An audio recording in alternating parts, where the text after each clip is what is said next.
how to grow a construction or trade business from £1 million a year to £5 million a year. Now, if you don't know me, if you're new to me, I'm Dean Barton, and look, I've got experience of running a company up to £10 million a year, and I'm currently buying businesses at the £1 million mark to scale them and grow them to around £5 million to then sell and exit. So I'm not a YouTuber, this is not theory, this is stuff that I do day in, day out. Now, firstly, I want to say, getting from 0 to a million, congratulations, because in fact, in this industry, only 9% make it to that point. 9% of all businesses. There's 353,000 construction or trade related businesses listed in the UK. Only 9% of them get to that point. So you have done very, very well to get to a million. But you probably realise once you do get to a million, it's not actually that much money. In the grander scheme of things, when you actually zoom out and see what's going on in the bigger world, you're not really earning that much doing £1 million in revenue, and it's probably not the business you thought it would be. Yes, it's a big milestone, but there's a lot more to do. So we wouldn't be focusing on going from 1 million to 5, and actually that part of the journey, only 1% of businesses make it to 5 million. So let's look at the things that actually got you to 1 million. And it's going to be reliant on you as the owner. And you're going to have drive. You've either got that or you haven't. You can't put this in people. I've learned this from working with a lot of different people, a lot of different business owners, that you've either got that or you haven't. No one can give you that except you. And what it's going to take to get to 1 million, really, it's just a lot of drive, a lot of resilience, a lot of guts, a lot of determination, which is just something that people don't have these days. Determination has to be massive. Mindset, massive, massive part of it. Something that entrepreneurs don't really talk about. It's not really talked about a lot on social media, of basically blind faith that it's going to work out. You just got to work physically hard. And I did this as well. You've got to work physically hard as well as mentally hard. And it's really grit and determination. Grit. Something, again, a lot of people don't have, but it's what it takes to get to this point. Now, all of that stuff is well and good, and yes, it's necessary, but to get from a business from 1 million to 5 million, you've got to flip the scripts, and you've got to realise, because when you're here, you can only be stretched so far. You can only do so much on your own. You're probably likely still doing most of the things in the business, and you're probably doing most of them at an average level, let's be honest, because you probably started on the tools like I did, and you probably don't have the experience or the knowledge to run a really decent company. And that is why only 1% of companies make it to that £5 million mark. Now, to get to this point of 5 million, we've got to stop winging it. We've got to stop just doing hard work. We've got to work a bit smarter. And what it's going to rely on at this level, to get to this level, is business skills.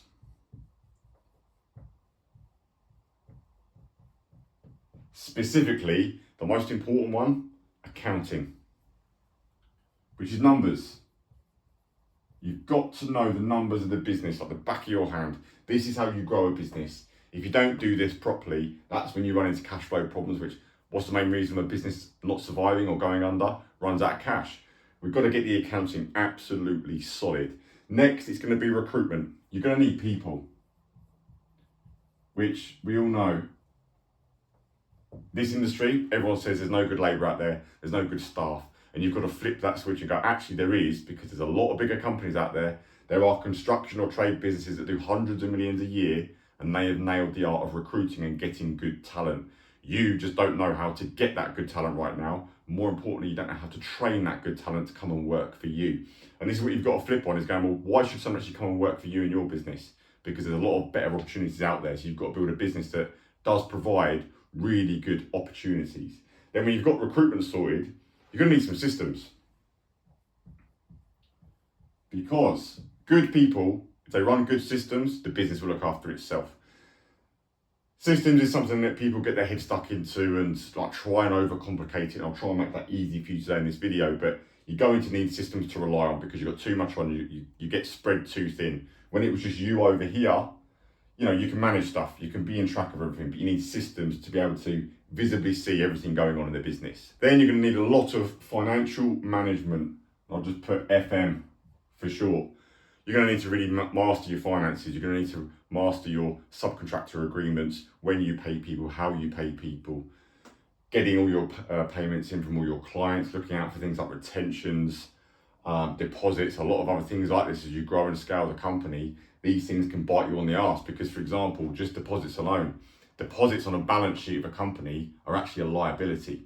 They're not an asset, because ultimately you could get a load of deposits into a company and then spend that money and it gets absorbed by cash flow in the company. It pays for other stuff. And then 2 months later, the customer might change their mind and want their 50 grand deposit back, and it can absolutely kill a business. So financial management is a massive part of running a good business. And in fact, it's mainly accounting, numbers, financial management. And then lastly, you're gonna have to have your head switched on to really good marketing, which links to sales. You cannot rely on just word of mouth and stuff that just comes to you if you want to grow a business. You need a marketing machine, you need a well-oiled sales machine, so that you know with clarity, in with your numbers, if you do X amount of quotes, if you price X amount of work, you're going to win X amount of work, which is going to result into the bigger goal that you've got of growing to a £5 million company. If you haven't got this, you're always going to be wondering where the next job's coming from. So important to get right. And actually, the biggest risk to a business is being too not known in the marketplace, because actually the best known will beat the best. And that's the most important thing you need to pick up just from this video alone, is that if people don't know you, they cannot buy from you. So anyway, let's make it nice and easy, and I'll show you how I look at things. Might as well put this down, don't really need that. So look at it in 4 big main pots you need to focus on, because it's hard to work out, right, what do I need to tackle first? And like I said, where I started was the numbers, and this is what I do in businesses myself. We want to be going, right, let's just look at the business. 4 key areas. Number 1, the accounting. Do not even worry about anything else in the business unless you get this part sorted first. You have to know this, because, look, I'll tell you this for free. More work does not solve the problems of not knowing your numbers, not knowing your finances, not knowing your profitability. You need to fix this problem first and focus on this area first. So we'll go through it in order, but this is so important. And mainly what this is all going to revolve around is, okay, pricing work.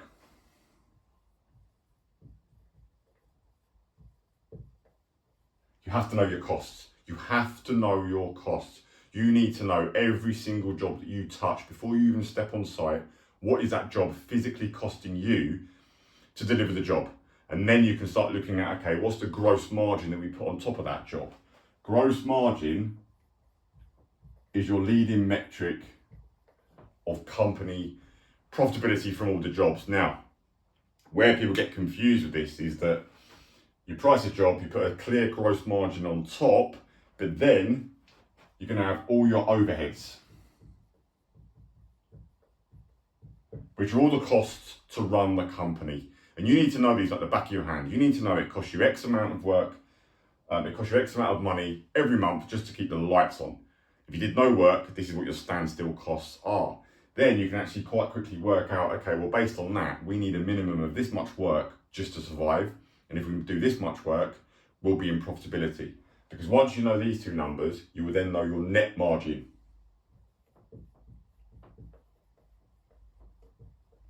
Which is the most important number in business. Nothing else matters if you don't make a profit. I don't care what level of revenue you do. We're talking about growing to 5 million, but it's irrelevant if you don't make any net margin right at the bottom. When all costs are considered, when all the numbers and all the facts are on a bit of paper from your accountancy, you've got to make money. You have to make money. And a lot of people will boast on the internet and go, we're doing 4 million, we're doing 5 million, we're doing 10 million. I don't care if it doesn't make any money. You have to make money as a business. What you need to do is make sure that you're tracking costs on the jobs. You must be almost like a detective. You need to know every single job as you're running it, where they're at. When you're running smaller jobs, it's quite easy to do. When you're running bigger projects, they might be in £1 million plus projects. You're going to need more complicated processes set up so you actually track all the different costs in the whole business. That is essential. And this will all link back to a financial plan. If you haven't got a plan, how are you going to get there? You need to have a plan for a business. This is when you need to get real now. When you started the business, you had to just get going, win some work, just price it, just earn a few quid. Now you're running a proper business. If you want to grow to 5 million, you need to have a solid plan that you know exactly what you're doing with all your numbers. Right there, number two, now we can start looking at the delivery side of the business. Because once you know your numbers, you've got a job, you've won a project, your delivery is where you make it or break it. You either deliver a really good job or you don't. And in this game, you will know if you're in it, you're already at £1 million. Reputation is everything. You have to deliver on all the jobs that you do. Otherwise, you're not going to be in business for very long. Now, with delivery, you're going to need to get the skills of project management. Project management, I'll be honest, is an art. It is an art because you've got to keep the customer happy. You've got to keep the lads on site happy. You've got to make money. You've got to ensure those numbers are still being hit as it's being delivered on site. But also, you've got to make sure that the job is delivered on time and it's amazing. There's no snags, there's no problems. This is a very difficult problem. And when it comes to recruitment, this will be your biggest challenge. Finding and hiring really good project management talent is going to be difficult. I'm not going to fluff it, I'm not going to sugarcoat it. It is really fucking difficult. So once you've done that, you're going to need really good systems for PMs to use. You're going to need really good project management tools, systems, processes, checklists so you don't miss things, because lead times on jobs, problems that come up, variations, extras. If you're not on top of all this stuff, the whole project can run away with you. And very quickly you can go from a great project to a complete ball ache of a project that doesn't make any money whatsoever. Once you've done that, one thing that people don't really think about is actually managing risk in the form of health and safety. At the end of the day, you've got guys on site, you've got lads on site doing risky stuff. They're at height, they're cutting materials, they're absorbing and, by nose or by ear, pollution, noise, dirt, grit, mud, whatever. It's not a nice industry for the lads to work in. And you've actually got a duty of care to protect every single person that works on any building site you've got. And you are responsible for them. If something happens, if someone falls off a roof, you are liable for that. You don't think about this when you just start the business and you get to your first million. But now as we're growing, this is a massive risk, because this is the sort of thing, if someone did die on a building site that you've got and you own, you control it, this can put your company under. So you've got to be on it with the health and safety. Then you're obviously going to need more labour, more people, more hands on deck. And the big argument is subcontract or employed. Now, obviously, there are pros and cons of both, but for the main part, you are going to be better off using subcontract labour, because it's going to be easier to keep in control of the financials if you've got really good subbies that will do a great job. They're happy to work on price, and they're not working for you all the time, but they're coming in and out in different packages. It's a lot less of a stressful business using, for the most part, subcontract labour. What I personally like to do is have some key employees, your site managers, maybe your best finishing guys you have in-house. You can control that quality, you can control the job.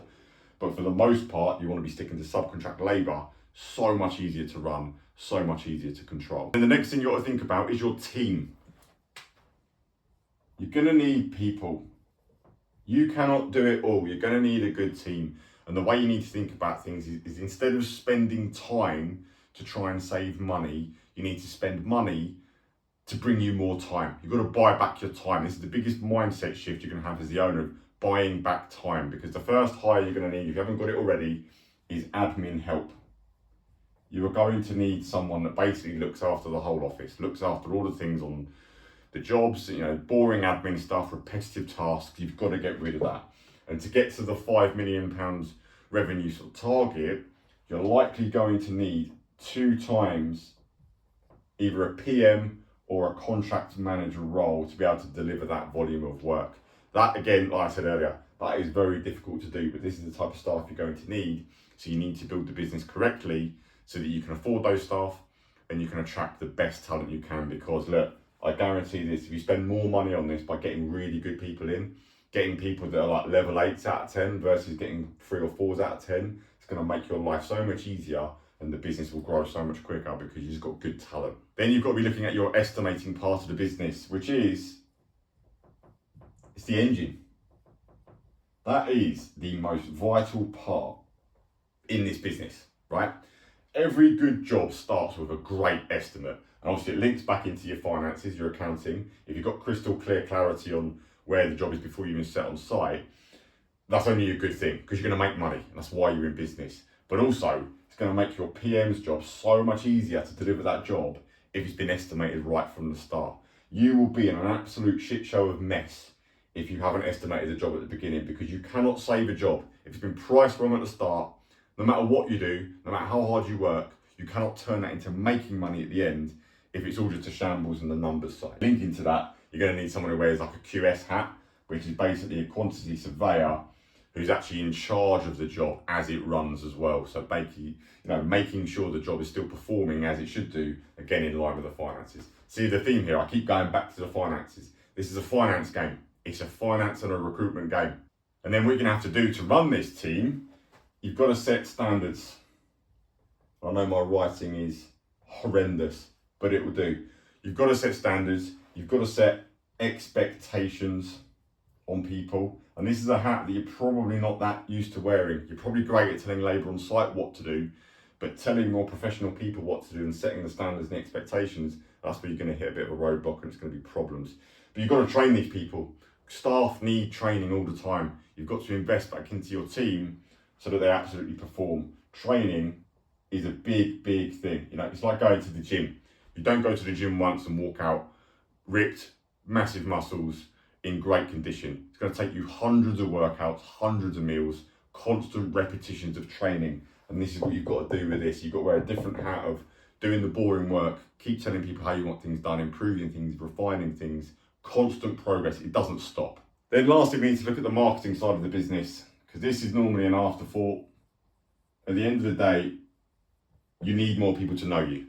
People need to know who you are, what you do, and how good you are. You need a brand. You've got to start thinking now about building a brand of people actually want to use you over everyone else because you're the preferred people in the marketplace. Not that difficult to do, but it does take work, does take money, does take time. But what do most people do? Website. Okay. Website is like the ground one. That's not even marketing. A website is there just as a place for people to see and check you out. But if no one's going to that website, it's worthless. You go on Google now and you Google builder in your area or electrician in your area, you're probably not going to come up top. So your website is invisible. So there's no point having the best website in the world and no one goes to it. So the next key thing to be doing, something called search engine optimization, which is going to cost you a bit of money, it takes time to kick in, but you want to be coming up on Google on page 1 when someone does Google what you do and what area you're in, so that you're actually visible and you're shown. If you don't do that, your website's redundant. Then you need to be looking more about the modern times. Social media, what am I doing in this video? Using YouTube to be shown to get this video in front of you. Social media is a tool. It's nothing more than a tool. You've got to use it to your advantage.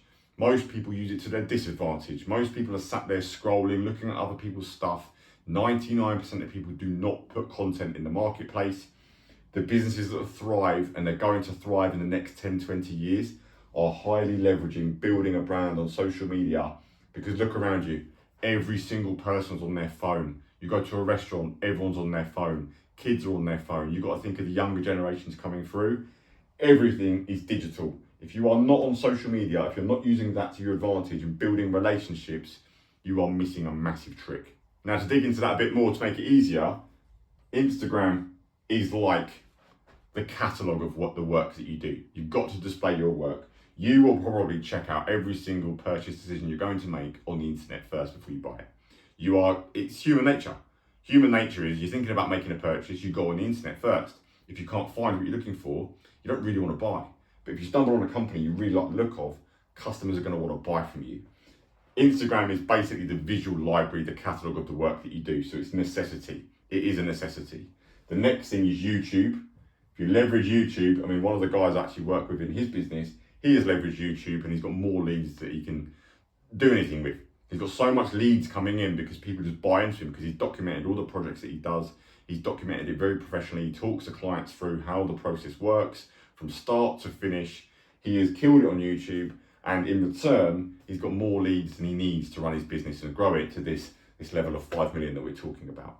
Then next, LinkedIn, and specifically I know my writing is horrendous. LinkedIn Sales Navigator. You can literally connect with all the most important people in your area.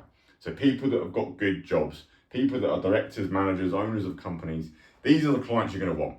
If you're doing bigger projects, if you're doing nicer work, it's a lot easier to work with people with money that haven't got money. Dealing with customers that haven't got money is only going to be a problem. They're always going to be basically shopping on price, trying to knock you down, trying to argue costs, not really going for nice spec stuff that you want to be doing anyway. You want to be working for rich clients.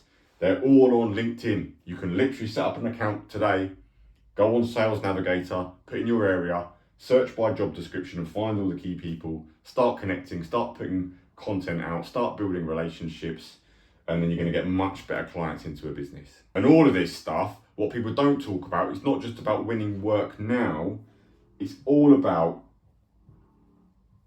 relationships. This whole business is a relationship business. The more people that know you, the more people that like you, the more people that want to use you, the better your company is going to do. It's just a fact. Every single project you have done to date has come from someone who knows you, has been referred to you, and there's goodwill in the marketplace that people want to use you. So you never can forget that when you're posting on social media, you might not see the result today, but you don't know what relationships you're building for tomorrow and the pipeline of work that could come into your company. All right, cool. I hope this video has helped you out. Look, I make these videos because it's the information that I needed when I started out, when I was earlier on in my journey, didn't quite know what I was doing. And I know that it will save you a lot of time, a lot of money, and a lot of guesswork. So if you want more content, I've got a free podcast. The description is below. You can listen to it. All sorts of topics on this industry, how to grow the business, how to be a better leader at the business. Check it out, and I'll see you on the next video. Bye.